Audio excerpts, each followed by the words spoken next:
पिता वसो त्वं माता शतक्रतो बभूविथ अधाते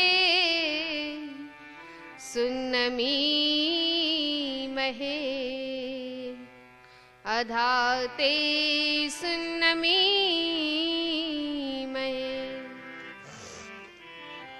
हम आए शरण तुम्हारी प्रभु आए शरण तुम्हारी। हम आए शरण तुम्हारी प्रभु आए शरण तुम्हारी।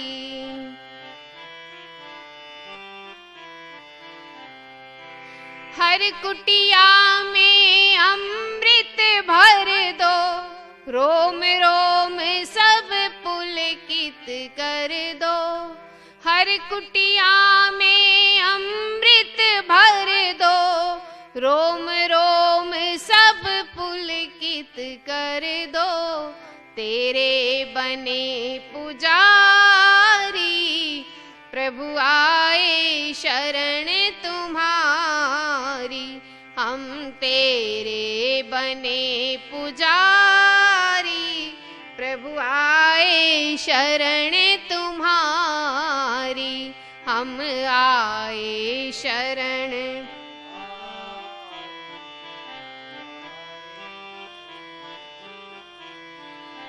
मीठे मीठे वचन सुनाए फूल बने सबको महकाए।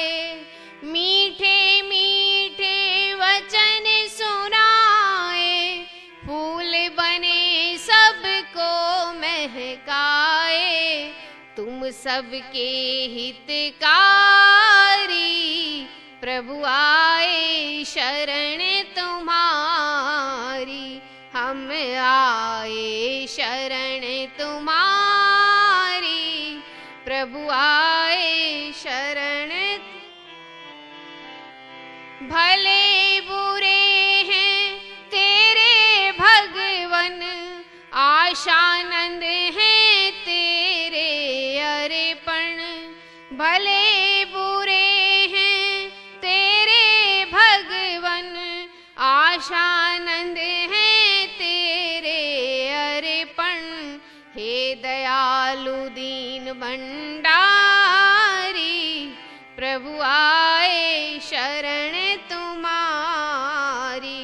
हम आए शरण तुम्हारी प्रभु आए शरण तुम्हारी।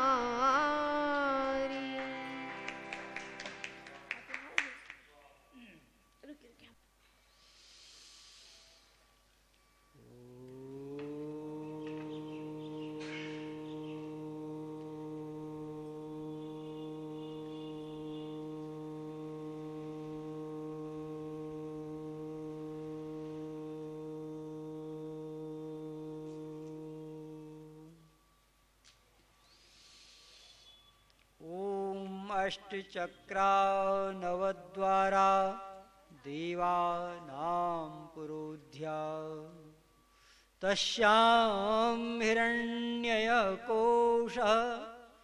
स्वर्गो ज्योतिषावृतः स्वर्गो ज्योतिषावृतः। 8 चक्र और 9 द्वारों से सजी अयोध्या नगरी है।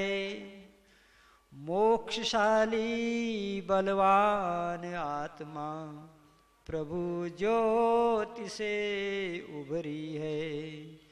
प्रभु ज्योति से उभरी है। ओम शांति शांति शांति। अष्टचक्रा नवद्वारा देवानां पुरोध्या तस्यां हिरण्ययः कोशः स्वर्गो ज्योतिषा वृतः। ओम शांति शांति शांति ही। अष्ट चक्र, अष्ट चक्र का अर्थ बताया जो 8 क्रम वाली है, और वो 8 क्रम है यम, नियम, आसन, प्राणायाम, प्रत्याहार, धारणा, ध्यान और समाधि। ये 8 क्रम हैं। पहला क्रम है यम। यम के बारे में बताया था। यम का अर्थ होता है व्यवहार की शुद्धि।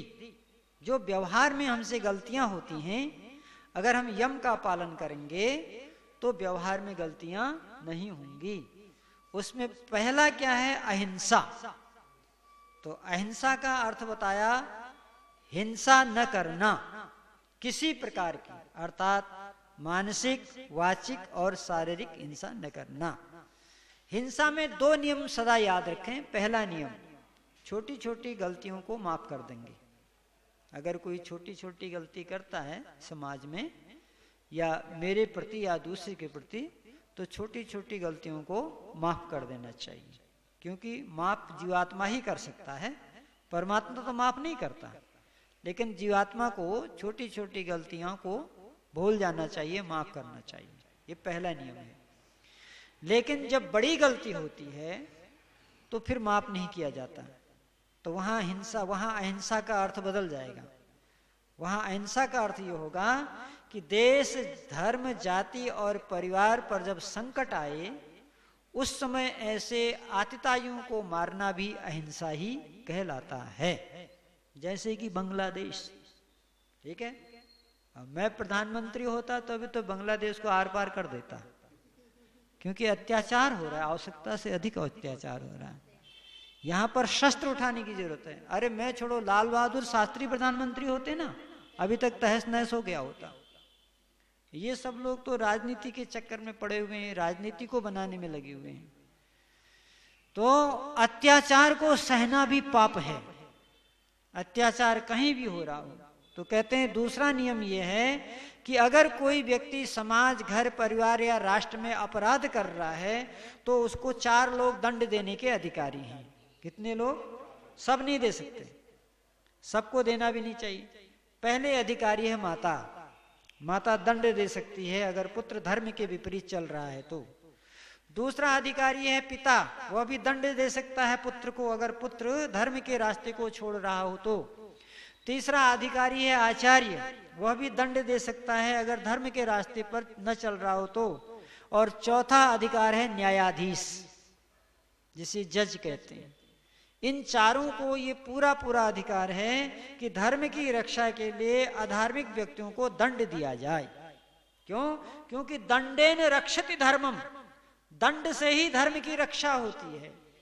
देखो, भगवान राम के पास धनुष है, भगवान शंकर के पास त्रिशूल है, भगवान कृष्ण के पास चक्र सुदर्शन है, और स्वामी बिरजानंद जी के पास भी डंडा रहता था, और उसी डंडे से दयानंद की पिटाई की थी, धर्म दंडा।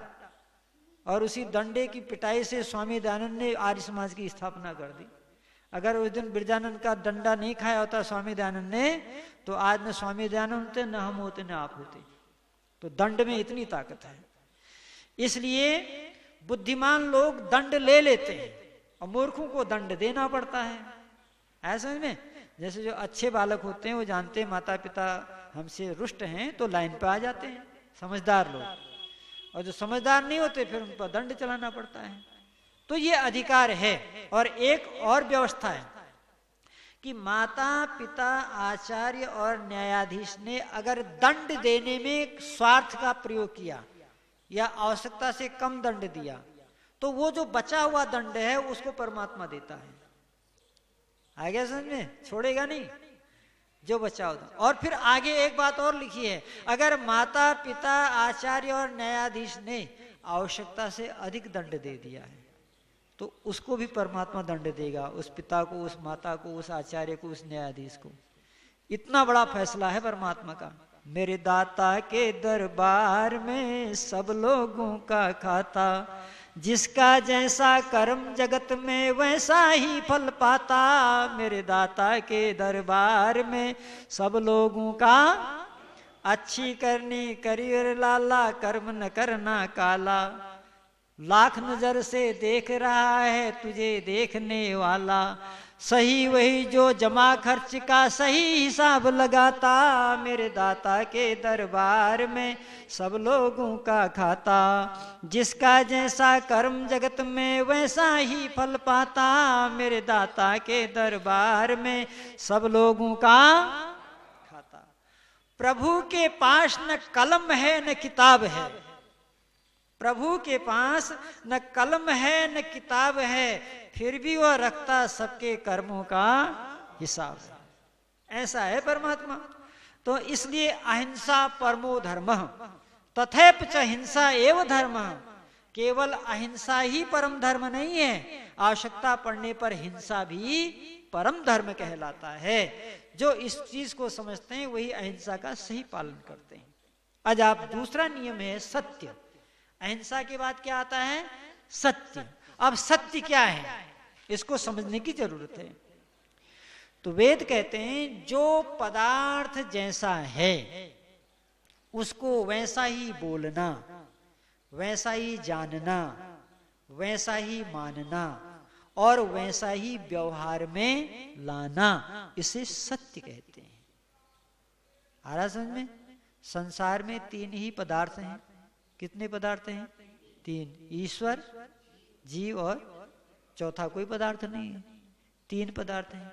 तो ये तीनों पदार्थ जैसे हैं इनको ऐसा ही जानो, ऐसा ही मानो, ऐसा ही बोलो और ऐसे ही व्यवहार में लाओ, इसका नाम सत्य है। पदार्थ जैसा है वैसा न कहना असत्य है। अब इसको हम प्रयोग के द्वारा समझेंगे तो जल्दी समझ में आ जाएगा। संसार में अनेक प्रकार की विद्याएं हैं, उसमें एक विद्या है गणित विद्या। जैसे भूगोल है, केमिस्ट्री है, इंग्लिश है, इतिहास है, ऐसी एक गणित विद्या है ना। तो गणित में 2 का पहाड़ा पढ़िए, 2 एकम 2, 2 दूनी 4। ये किस भाषा में बोला मैंने? हिंदी भाषा में। और इसी गणित को अंग्रेजी में ले जाओ हैं तो वहां क्या होगा? 2 दूनी वहां भी 4 होगा। ठीक है ना। भाषा बदली, यहां हिंदी थी वहां अंग्रेजी थी, लेकिन टोटल कितना आया? टोटल 4 ही आया। ठीक है। तो इसको कहते हैं सत्य।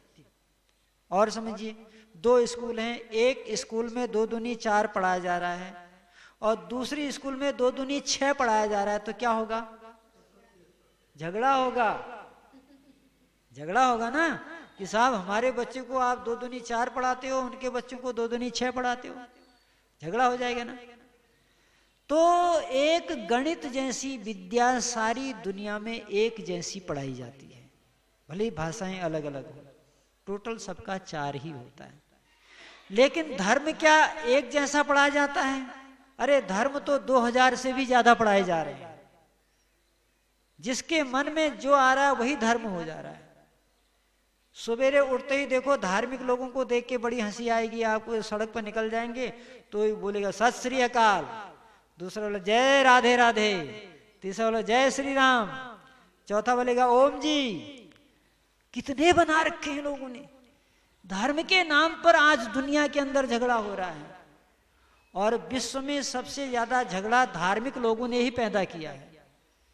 जितने धार्मिक लोग हुए, अच्छा मोहम्मद धार्मिक था, ईसा धार्मिक था, बुद्ध धार्मिक थे, महावीर धार्मिक थे, इन सब लोगों को लोग धार्मिक मानते हैं ना, और इन्होंने ही झगड़े फंसाए। मोहम्मद ने इस्लाम के नाम पर झगड़ा कर दिया, ईसा ने ईसाइयत के नाम पर दुनिया को बंटवारा कर दिया, अहिंसा के नाम पर बुद्ध ने लोगों को बंटवारा कर दिया। पूरी मानवता तीतर बीतर हो गई। धर्म के नाम पर इतने झगड़े हो रहे हैं। आप विचार कीजिए, जबकि हमने देखा कि गणित विद्या सारी दुनिया में एक जैसी पढ़ाई जा रही है। तो जैसे गणित सारी दुनिया में एक जैसा है, किसी को कोई शंका नहीं है, वैसे धर्म भी सारी दुनिया में एक होना चाहिए। उसी को सत्य कहते हैं। अच्छा अब इसका कुछ प्रैक्टिकल करो। ईमानदारी से बताइए, ईश्वर एक है कि दो? सारी दुनिया एक मानती है ना, लेकिन घर में कितने भगवान रखे हैं?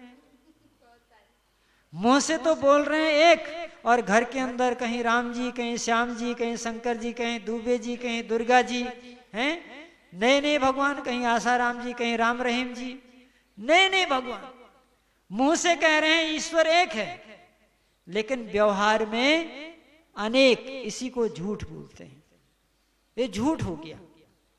तो जो झूठ बोलता है उसकी समाधि कभी नहीं लगेगी, उसको ईश्वर का साक्षात्कार कभी नहीं होगा, क्योंकि ये अष्ट चक्रा, ये 8 रास्ते से चलने वाला दरवाजा है, और ये दरवाजा भीतर की ओर जाता है, बाहर की ओर नहीं जाता है।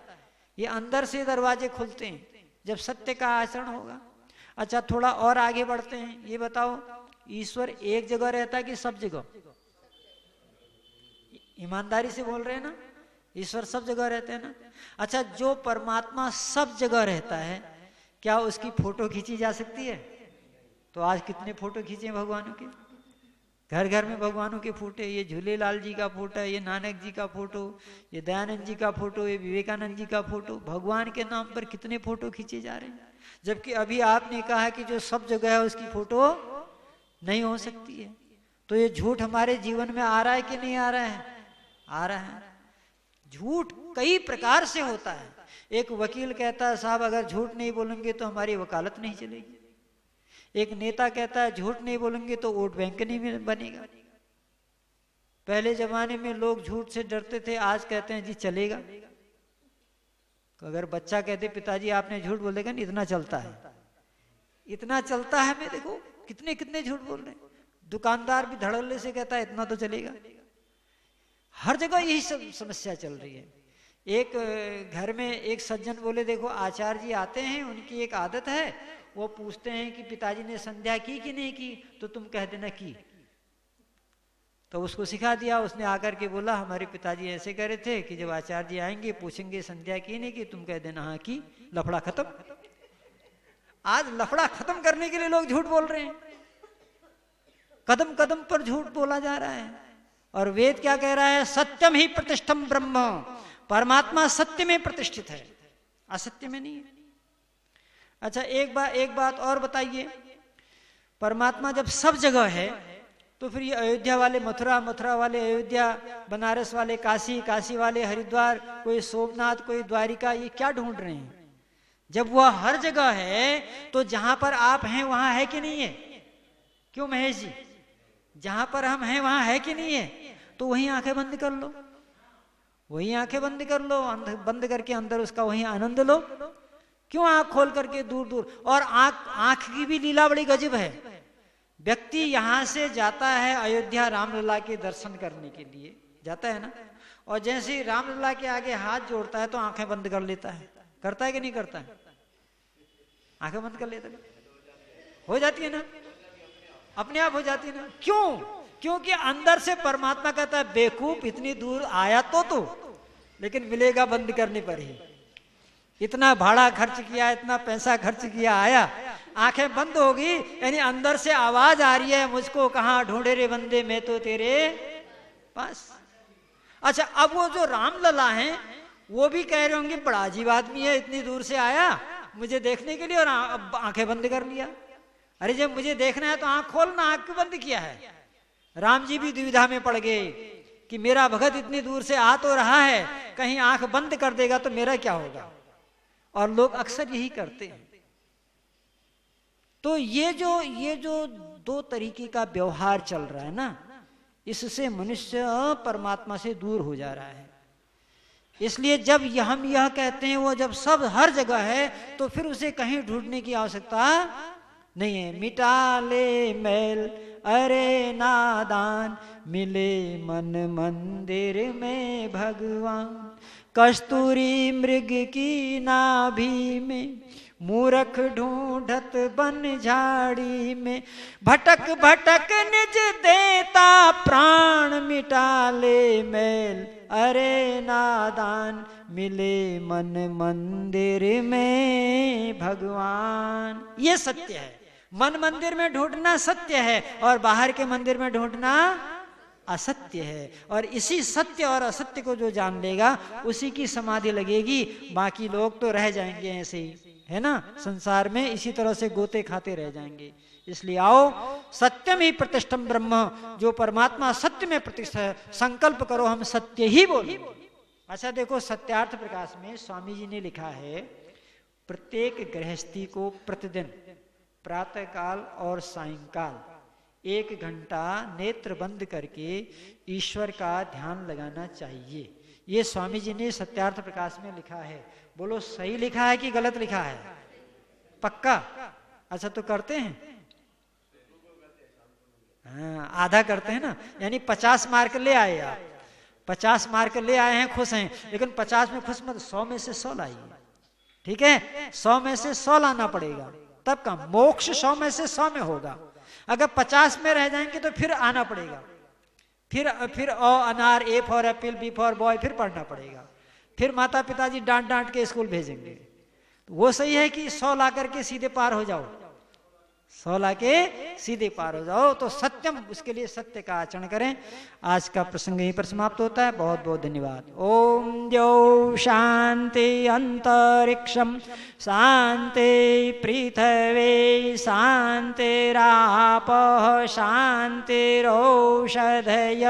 शांतिर्वनस्पतयः शांतिर्विश्वे देवा शांति ब्रह्म शांति सर्वगुण शांति शांतिरेव शांति सामा शांतिरेधि।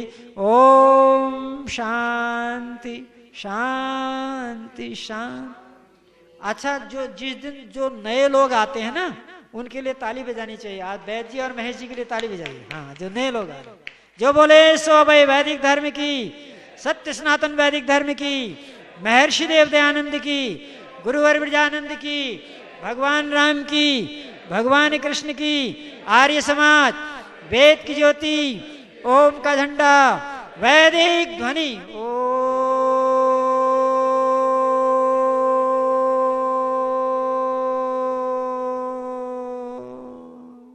वैदिक अभिवादन सभी को, सादर नमस्ते, धन्यवाद।